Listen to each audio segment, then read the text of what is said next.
The North Coast is particularly dry, and as a result of that, from burials that have not been looted, or for objects like this that perhaps might not have been worth taking back in the day by looters, it is possible to have things that are very well preserved, and that's going to be true for this. This is wooden.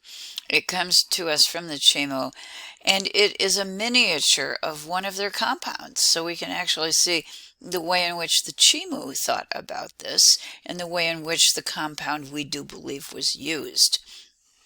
It shows us, a little simplified, but nevertheless, it shows us the courtyard, and that would be this area in here, along with a series of musicians making music. We'll get an overview in a minute. And a chicha beer, we think, is in a very large container. So this is a party. But this is a party also in honor, almost certainly, of the dead king or the dead ruler, of the ancestors. There are guards along the wall, or officials there, to make sure that all of the etiquette is followed. And the guest of honor seems to be located right here, and we do believe that this is a mummy bundle with two, one here and one here, in back chambers, two mummy bundles representing other members of the family that were also buried in the area of the compound that would be referred to as the mausoleum. Oh, this is a little bit of a closer look. This is a really small object, a kind of replica, and it is a ritual celebration for the dead person. The whole model is just over 19 inches in length. That would be this away. So it's under 2 feet. So we're talking about a very small object, a replica, essentially. How do we have this? Well, it was left as an offering at by the time of the Chimu, the abandoned site of the Moche, which was the pyramid or the temple of the moon. So they took it and left it there out of respect and as an offering at a sacred site of the earlier culture of the Moche. We've seen this happen before.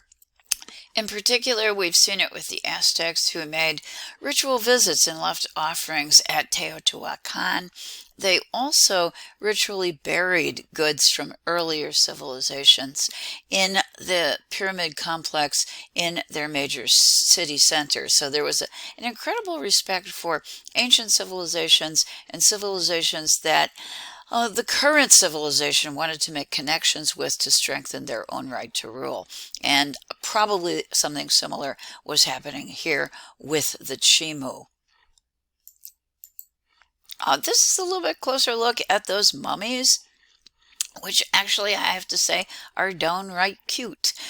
This is the main mummy bundle, which is located right here, and these are two miniatures that were located behind. There is an interesting love of depicting in miniature form that does exist in Peru, and in particular on the North Coast. And I think you can see that a little bit here. I'd like you also to see the walls are decorated with some of those fishies again. And while we don't know for sure what they mean, they might be a reference to the wealth of the particular ruler, the wealth of the family, and the wealth in storage associated with the compound. This is amazing. This is gold, and it is the regalia of a Chimu king, we believe. Certainly an elite member of society. It's the only one that has survived looting and being melted down, particularly by the Spanish after the conquest. This is the kind of thing that the elite member of society, the king in particular, would have been buried in, and this would be the headdress. These folks are the ear spools, complete with gold necklace. And then, of course, this enormous gold collar that would have gone around the body and the neck of our deceased king. It's amazing that we have one left. The wealth that was buried with the Chimu kings had a reputation that everyone knew about, and consequently these sites were heavily looted. and we have very little left of the remains of the royal burials from these locations. The reputation of Chimu, I think, in the end perhaps was its own downfall in terms of the archaeological story, and the fact that it was so easily looted. What has been found, however, has generally been well preserved because it was located in the dry coast. Metals, of course, are going to survive anyway, but it's only here that we're going to expect to find decent quantities of textiles and wooden materials.